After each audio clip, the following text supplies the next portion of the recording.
Primora Simplified channel. So நேற்று வந்து பார்த்தீங்கன்னா நம்ம கேலண்டர் பார்த்துருப்போம். ஸோ இன்றைக்கி வந்து நம்ம என்னென்னா நெக்ஸ்ட் ஃபாலோட் பை கேலண்டர் என்னென்ன டாபிக்ஸ் அப்படிங்கிறத டிஸ்கஸ் பண்ண போகிறோம். So before entering into the channel, so இப்போ நம்ம என்னென்னா கேலண்டர் க்ரியேஷனில் லைக் நம்ம எப்படி நம்மளுடைய நெசசிட்டிக்கு ஏற்ற மாதிரி செட் பண்ணணும் அப்படிங்கிறத பார்த்துருப்போம். ஸோ இப்போ நம்ம கேலண்டர் க்ரியேட் பண்ணியாச்சு. ஸோ கேலண்டர் க்ரியேட் பண்ணிட்டு தான் நம்ம எப்பயுமே என்ன பண்ணணும் அப்படின்னா ஒரு ப்ராஜெக்ட் நம்ம க்ரியேட் பண்ணணும். ஸோ இந்த ப்ராஜெக்ட் க்ரியேஷன் அப்படின்னா நான் ஒன்ஸ் அகெயின் சொன்ன மாதிரி எல்லா டேபும் க்ளோஸ் பண்ணிவிட்டு ஃபைலில் போயிட்டு நியூ அப்படிங்கிற ஆப்ஷன் மூலயமா நம்ம என்ன பண்ணலாம்னா ஒரு நியூ ப்ராஜெக்ட் க்ரியேட் பண்ணலாம். வேறஸ் ஓப்பன் அப்படின்னா நமக்கு இந்த ப்ராஜெக்டை ஓப்பன் பண்ணி பார்க்கணும் அப்படின்னா நான் ஓப்பன் ஆப்ஷன் கொடுக்கலாம். ஸோ இதை கீபோர்டில் யூஸ் பண்ணணும்னா Ctrl+N என்னங்கிற கீ யூஸ் பண்ணலாம். ஓப்பன் பண்ணணும்னா Ctrl+O. ஸோ நீங்கள் அதில் டேரெக்டாக நான் வந்து சூஸ் பண்ணணும்னா நியூ ஆப்ஷன் போய்க்கோங்க. ஸோ நியூ கொடுத்தோன்னே ஃபஸ்ட்டு வந்து செலக்ட் இபிஎஸ் அப்படின்னு வரும். ஸோ அதுக்கு முன்னாடி இபிஎஸ் அப்படின்னா என்டர்பிரைஸ் ப்ராஜெக்ட் ஸ்ட்ரக்சர்.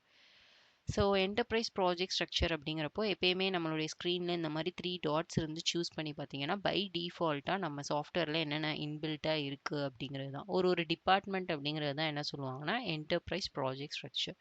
ஸோ டிஃபால்ட்டாக எனக்கு என்ன வேணுமோ ஆல் இனிஷியேட்டிவ்ஸ் அப்படிங்கிறத வச்சுட்டு I am choosing next.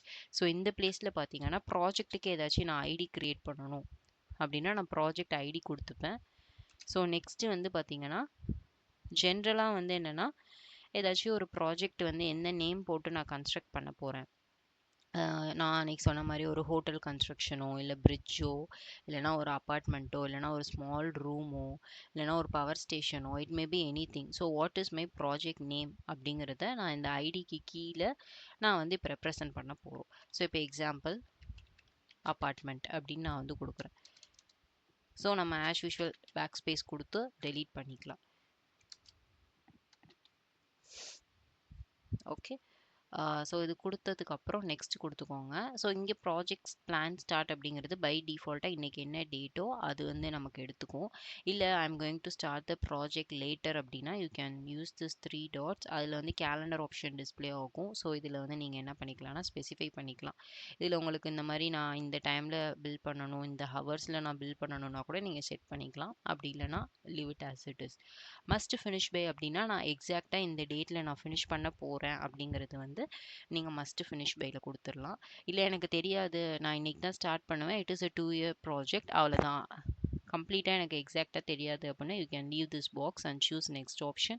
So responsible manager is otherwise called as OPS. OPS அப்படின்னா ஆர்கனைசேஷன் பிரேக் டவுன் ஸ்ட்ரக்சர் இங்கே இருக்கும். ஸோ இதை வந்து நம்ம வந்து ஒரு person overall in charge for the ப்ராஜெக்டை தான் என்ன சொல்லுவாங்கன்னா இந்த ரெஸ்பான்சிபிள் மேனேஜர். அது டெர்மினாலஜிக்கலாக நம்ம ப்ரைமோரால் எப்படி சொல்லுவாங்கன்னா ஓபிஎஸ் அப்படின்னு சொல்லுவாங்க. ஸோ இதுலேயும் பார்த்தீங்கன்னா 3 dates இருக்கும். So you can just check what are all the OBS by default it is available on the system. So next choose பண்ணிக்கோங்க. ஸோ ரேட் டைப் அப்படிங்கிறப்போ இன்டர்னலாக நான் கொடுக்குறேன்னா இல்லை எக்ஸ்டர்னலாக கொடுக்குறேன். நம்ம எப்போயுமே டிஃபால்ட்டாக ஸ்டாண்டர்ட் ரேட் என்னவோ அதுக்கேற்ற மாதிரி நம்ம ரிசோர்ஸஸில் யூஸ் பண்ணல அதை நம்ம டிஸ்கஸ் பண்ணலாம். ஸோ அதில் நம்ம இன்ஃபேக்ட் யூஸ் பண்ணுறதுனா ரேட்ஸில் பார்க்குறது தான் வந்து ரேட் டைப்ஸ். லாஸ்ட் ஒன் இந்த மாதிரி எனக்கு மெசேஜ் வரும், congratulation your project has been created அப்படின்னா சக்ஸஸ்ஃபுல்லாக நம்ம ப்ராஜெக்ட் கிரியேட் ஆயிடுச்சு அப்படின்னு அர்த்தம். ஸோ இப்போ ஃபினிஷ் கொடுத்துக்கணும்.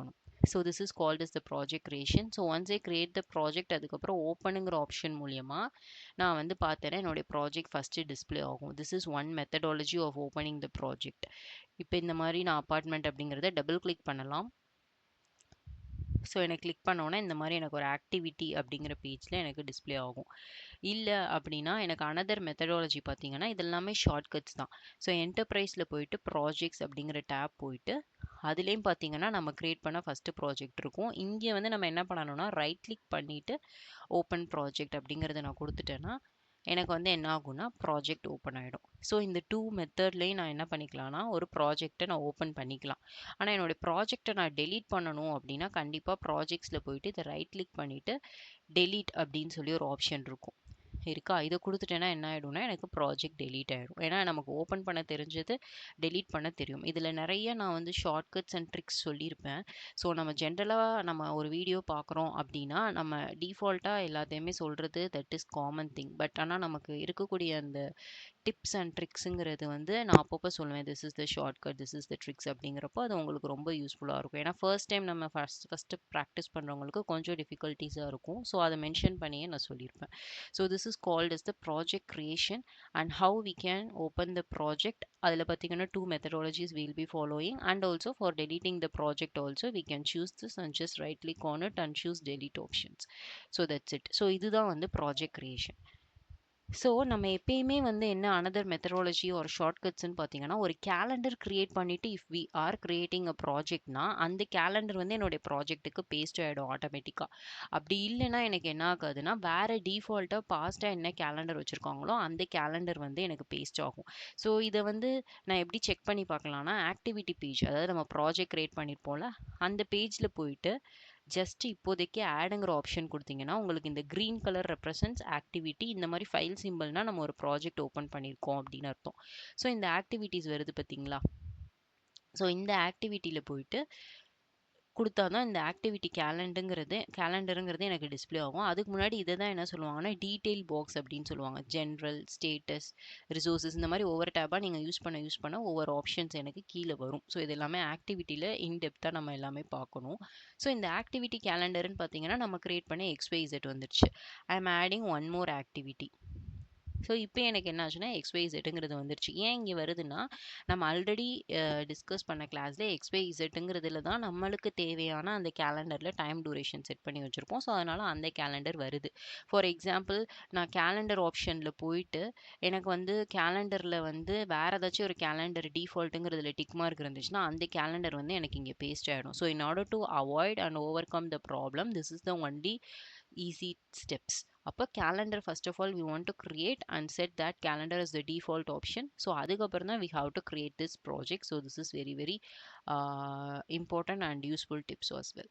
ஓகேங்களா? ஸோ இதுதான் வந்து என்னென்னா நம்மளை பொறுத்த வரைக்கும் ஒரு ஆக்டிவிட்டி க்ரியேட் பண்ணுறது. ஸோ இன்னும் நம்ம க்ரியேட் பண்ணலை. ஸோ ஆக்டிவிட்டி நான் க்ரியேட் பண்ணுற ஆப்ஷன் எனேபிள் பண்ணால் தான் இப்போ நான் ப்ராஜெக்ட்டை சூஸ் பண்ணேன்னா இங்கே என்னால் எந்த டீட்டெயில்ஸுமே கொடுக்க முடியாது, ஆட்டோமேட்டிக்காக ஹைட் ஆகிடும். For checking purpose I will just right click on it and add any activity and check our activity calendar is assigned properly or not. சரிங்களா? ஸோ இது நம்ம அங்கே கொடுத்தாலே அசைன் ஆகிடும். அப்படி நம்ம கொடுக்க மறந்துட்டோம்னா அதுக்கு இன்னொரு மெத்தட் என்னென்னா, just choose this 3 dots and we need to choose what is the calendar I required for. let's say corporate தான் எனக்கு வேணும் அப்படின்னா I'll choose yes. ஸோ இது வந்து நம்ம ஈச் அண்ட் எவ்ரி ஆக்டிவிட்டியில் போய் பண்ண முடியாது அப்படிங்கிறதுக்காண்டி தான் நம்மளுக்கு தேவையான கேலண்டரை வந்து நம்ம பை டிஃபால்ட்டாக அந்த கேலண்டர்லேயே போய் வச்சுக்கோம். So this is called as the project creation and assigning the calendar also we have discussed right now. Okay. So இது பண்ணதுக்கு அப்புறம் வந்து பார்த்தீங்கன்னா நெக்ஸ்ட்டு இன்னும் நமக்கு நிறையா இருக்கும். ஸோ இப்போ நம்ம வந்து ஒரு ப்ராஜெக்ட் வந்து க்ரியேட் பண்ணுறது தெரிஞ்சிடுச்சு. நம்ம க்ரியேட் பண்ண கேலண்டரை வந்து எப்படி அசைன் பண்ணுறது அப்படிங்கிறதும் நமக்கு தெரிஞ்சிடுச்சுல்ல. ஸோ இந்த கேலண்டர் அசைன்மெண்ட் அப்படிங்கிறது நம்ம பண்ணினாலே ஓரளவுக்கு நமக்கு almost without any error we have doing our project அப்படிங்கிற மாதிரி இருக்கும். ஸோ இதுக்கப்புறம் பார்த்தீங்கன்னா நம்ம வந்து ஒரு இபிஎஸ் க்ரியேட் பண்ணுவோம். ஸோ டபிள்யூபிஎஸ் பார்ப்போம். அடுத்து அப்படியே சின்ன சின்ன டாபிக்ஸாக will be moving it. So this is the next session I want to share with you. Hope you guys understand the topics. So keep supporting me. So thank you so much. So we will discuss the upcoming topics in the next classes. Thank you guys. Bye.